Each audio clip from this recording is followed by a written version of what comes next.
Guys, I'm Austin and that's Dylan. And we're blowing up a volcano, which is not really a volcano.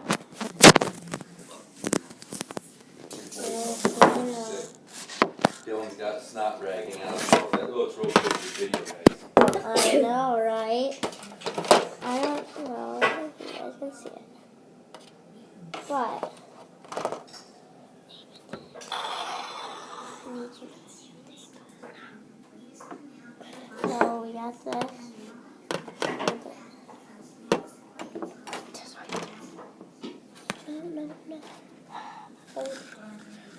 No. And we're going to make it explode. We can do the big experiment.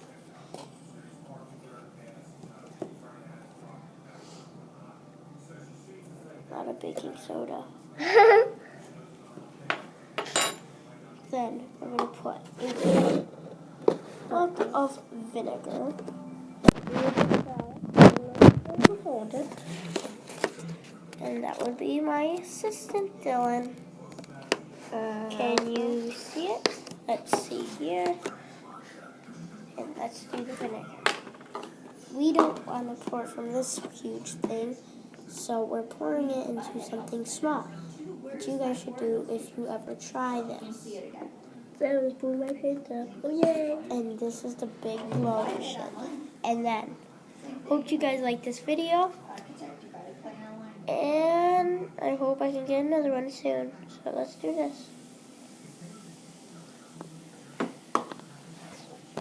Look at that. Holy smokes. Holy smokes. Biggest explosion we ever done. It's not true. This is what we're going to do. Some more baking soda. Did I get any? Yes, I did. This is going to explode. Let's see how it goes. Now, this is what we're going to do. I'm going to get some more baking soda. Stop. Let's get that. It's beautiful. And now. Oh, looks like we saw it. Oh my god, dang! And this will be the last thing. I hope you guys like it again. And see you guys all later. There it goes. Hope you guys liked it. And see ya.